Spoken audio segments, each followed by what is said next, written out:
Hello, good evening from Jerusalem, and good morning to our friends who are watching from the United States. This is Alex Selsky with Israel Insider, and we will, as usual, go through the major news from Israel. And as always, we have a lot of news in Israel. So I will be speaking 15 minutes, and then you are welcome to add your questions, and I will be picking them from the chat. So, well, first and foremost, we definitely speak about Iran. Everybody in Israel follows whatever happens between the United States and Iran. And all the last days, we saw that there were preparations for negotiations in Turkey, and then it was changed to Oman. And now we see exactly a couple of hours ago all the news are full by the fact that the meeting in Oman was cancelled and the whole negotiations um, was cut, explode, and the Iranian side definitely blames America for not meaning, and that the whole negotiations were scam. And Trump already announced that the supreme leader of Iran should be warring. So we see definitely that the chances for attacks for attack are much higher. And all this time, we definitely saw the United States continue to gather weapons closer to Iran, and we saw this accident when a Iranian drone got close to to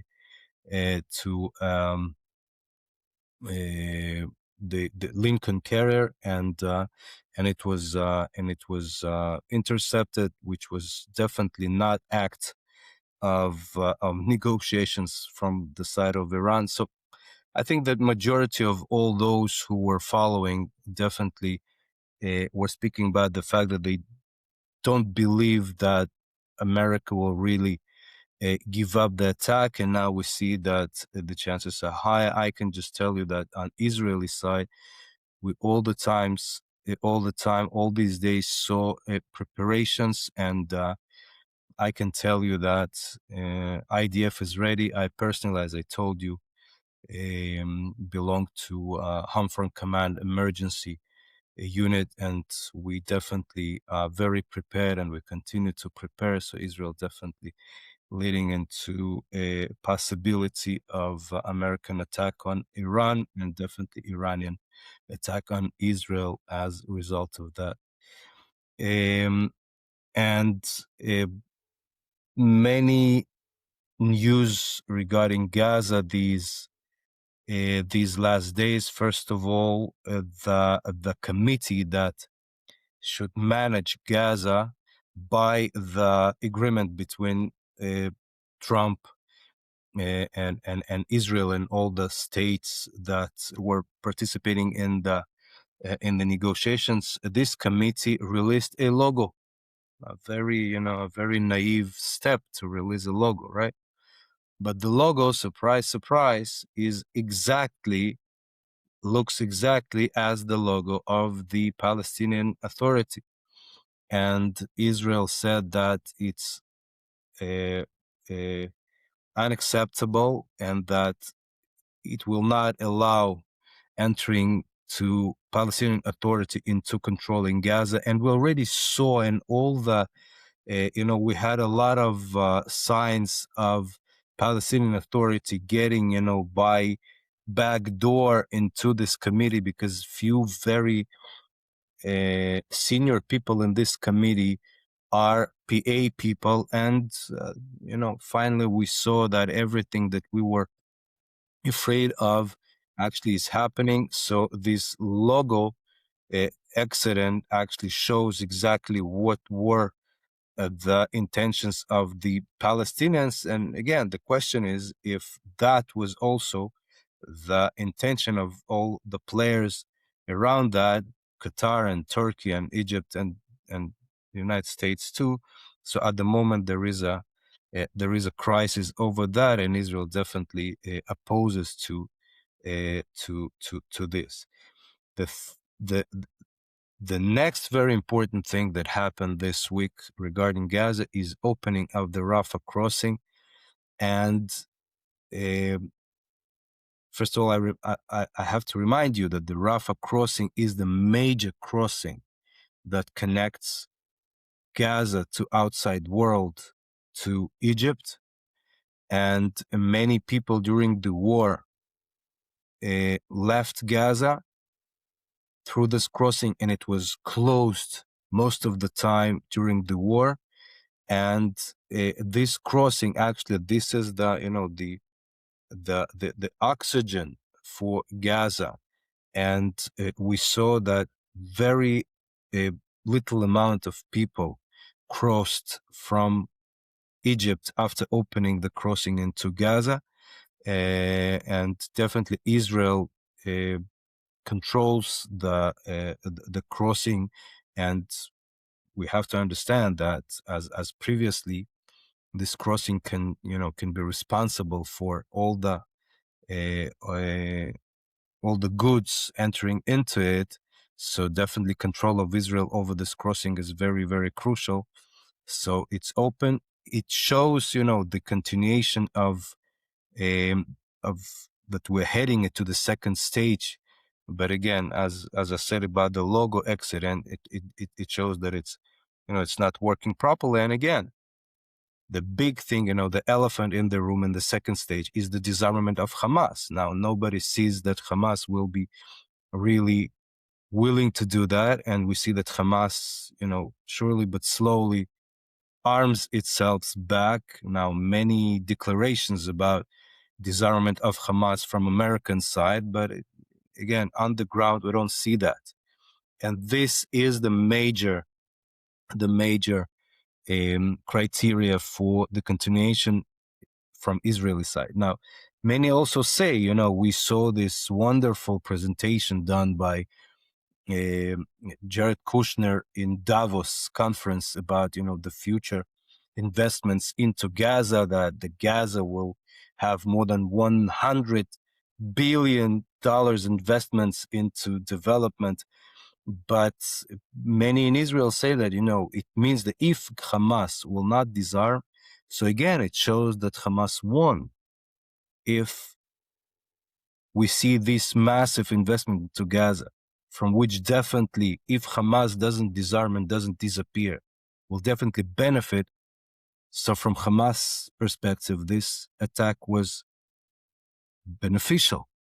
So the disarmament of Hamas is the crucial part of any continuation of rehabilitation, rebuilding of Gaza from Israeli side, and I think that everybody understands how crucial it is. Now, next issue that was covered by Israeli media very, very intensively during the last couple of days also relates to Gaza and also relates to the to entering the goods into Gaza, and this is a very very weird maybe story that for a few weeks we saw in news that a brother of the newly announced and the new head of Shin Bet, the General David Zini, his brother was accused by some criminal charges concerning Gaza. His name was not announced until yesterday or 2 days ago, I think yesterday. And what was exactly the case was also not published. And yesterday, the court allowed the publication, and we understood that it's his brother, and he accused of being involved in smuggling cigarettes into Gaza during the war. Now, it sounds, kind of naive. Like, come on, it's just cigarettes. But you have to understand that everything that was smuggled into Gaza finally went into the hands of Hamas. So if something entered in order to be sold with a profit, on some stage, this profit will go into the hands of Hamas, and more money Hamas will have, more ability it will have to fight, more soldiers will die. So it's not about some, a criminal issue, it's security issue. Now, what was discovered that, in just understand the proportions and how much money Hamas could earn through the smuggling of these cigarettes. A pack of cigarettes in Israel cost, let's say, 40 shekels. Let's say now $12. Pack of cigarettes in Gaza before October 7th was about half of it, let's say 20 shekels. In the 2 months after the war, the price of one pack was more than doubled, and a year into the war, listen carefully, one pack of cigarettes could reach 900 shekels, meaning almost $300, meaning that one pack, and the whole 10 packs of cigarettes could reach about 15,000 shekels, right? So Hamas could earn tens of millions of dollars from this smuggling, and definitely the people that did it. So this is a very sensitive issue, and definitely the lawyers and the people around the Zini family say that it's all fake story, that they try to attack the new Shin Bet head.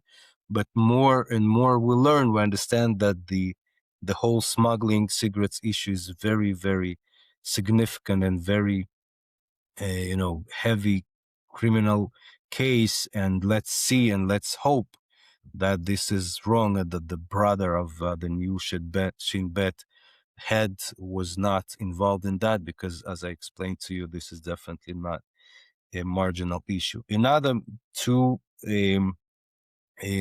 shortly issues that I want to mention that happened last week.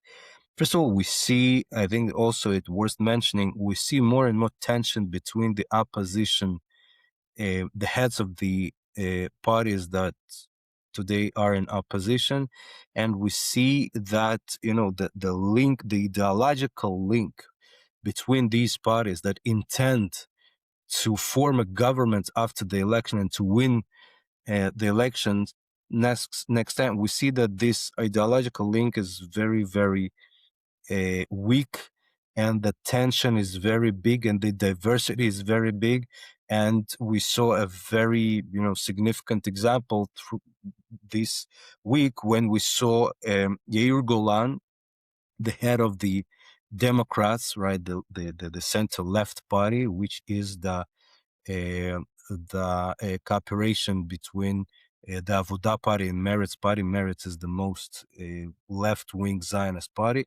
He said that in the next government, the government will not transfer money to the settlers of Judea and Samaria. And immediately, Naftali Bennett, who is coming from originally from right-wing camp, representing the religious Zionist camp, big part of which live in Judea and Samaria, and definitely ideologically, they are the symbol of the Judea and Samaria. He said that, Yair Golan has a very big mouth, and definitely this is wrong, and he will be the prime minister, and he will lead, and definitely he will transfer money to Judea and Samaria, and that Yair Golan will be definitely, he's a very important guy, and he has, many rights, and he's very brave officer, and definitely he worked to be part of the government, but he will be a, middle level minister, and he will not decide about this. And then Avigdor Lieberman also attacked Yair Golan and said that, he doesn't have coordination between his mouth and his head.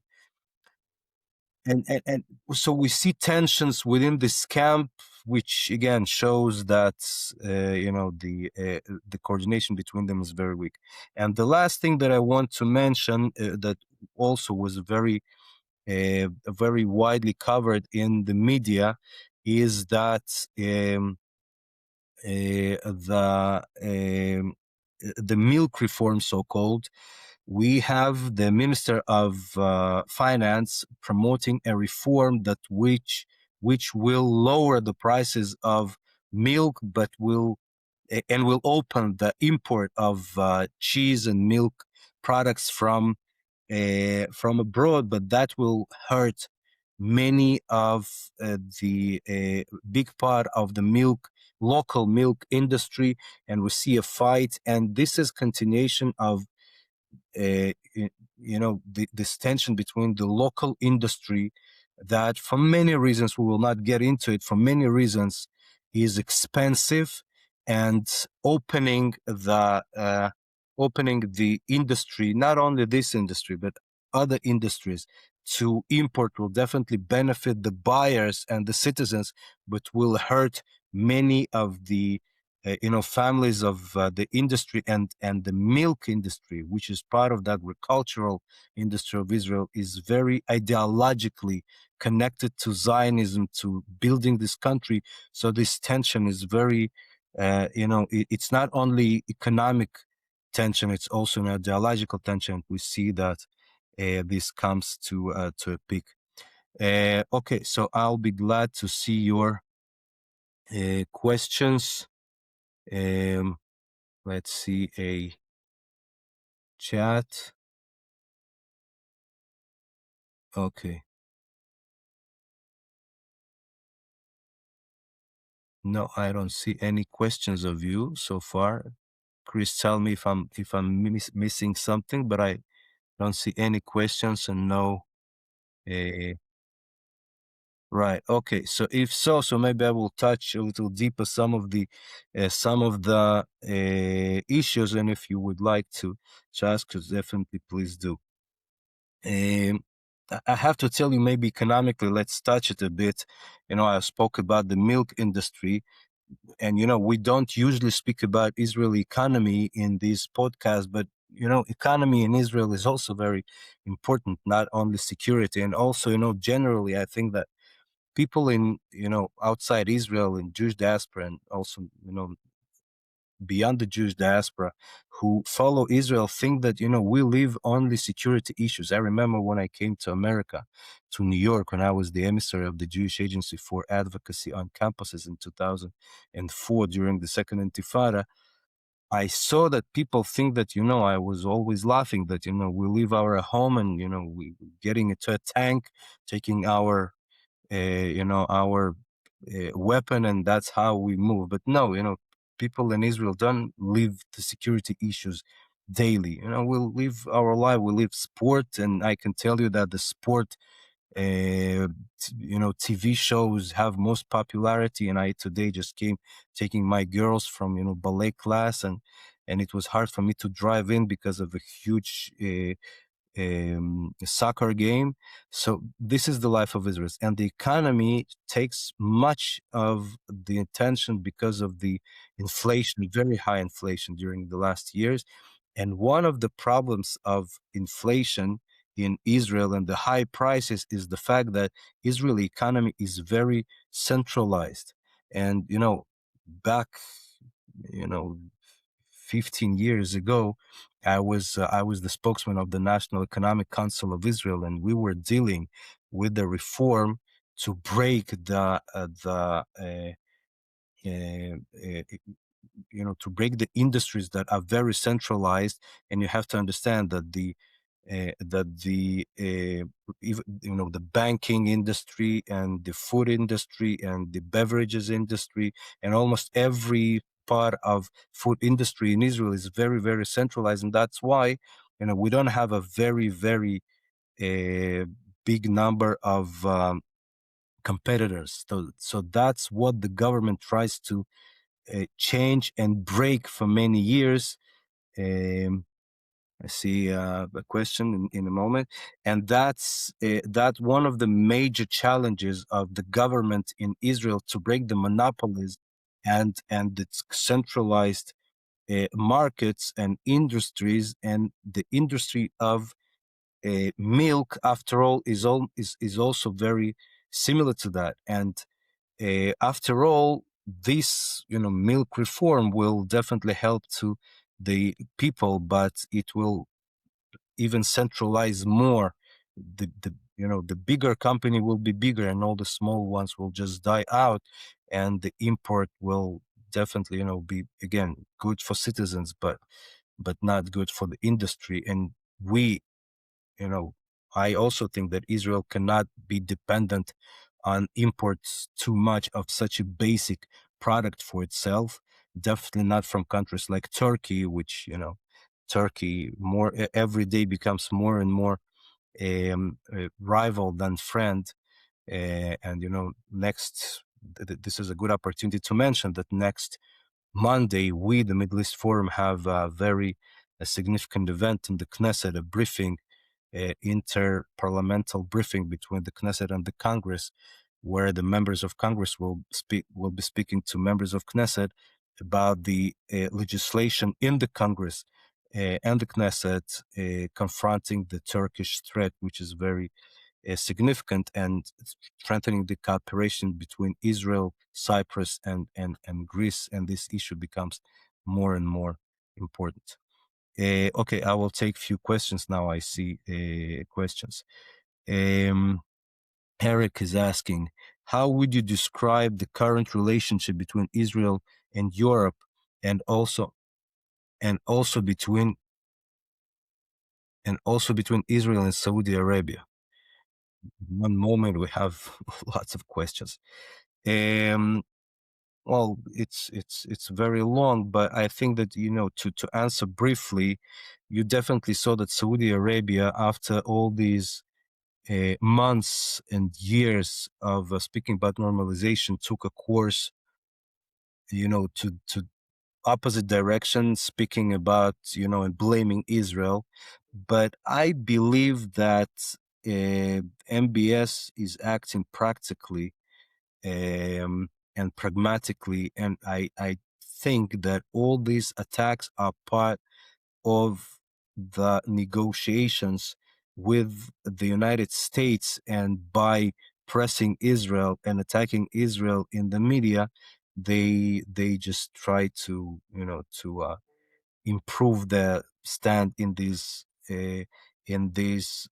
negotiations. That's my analysis. Concerning Europe, I think that you definitely see, and we spoke about it last time, about the Board of Peace. I see Europe is less and less relevant to any issue, definitely to Israel as well. Maybe Germany, but we see that France and Britain and the European Union are less and less relevant, and the Board of Peace initiative of Trump, I think, weakens Europe even more. And the entry of Russia into Board of Peace, and the this reunion between Trump and Putin, I think, weakens Europe on the international arena even more. So for Israel, to some extent, I think it is good, because for many years, the European Union was the one that was pressing to help Palestinians and to establish the Palestinian state. But again, let's see if this Board of Peace will at all be able to function. And now we see, with all the logo story that I just told, that so far we don't see that it proceeds in a way that it was planning. Polish milk products are very good, says Marina England. Yes, definitely. Also Ukrainian. Believe me, Marina, I'm sure that there are many very good milk products, but as again I told you, this is the dilemma here is not only how you bring benefits for the citizen, but also how you bring benefits for local industry, which is a very, very significant and symbolic industry for Israel historically.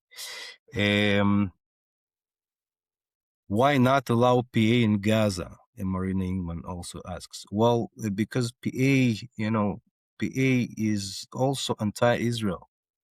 PA is paying to the terrorist families, and it stopped to do that for a few months, but they do it again. PA is just a nicer, but unfortunately, same ideology as we see, trying to destroy Israel, in every way. It is right that it's less attacking Israel, that it's less extreme than Hamas, but we don't see that PA is a partner. We see that PA is just a nicer but a rival that tries to eliminate Israel in the long run. And this is the same people, Abbas is the same team of Arafat that did Oslo, and we already definitely know that Oslo was an attempt to destroy Israel through, stage by stage. So PA is definitely not a good solution. Barbara Grant, what would be the goal of an American attack on Iran? If it's regime change, is it even possible for a regime to fall as the result of an external attack? This is a very, very good question Barbara Grant is asking. This is a very good question. Even if you attack, what do you attack? And if it will really cause to regime fall?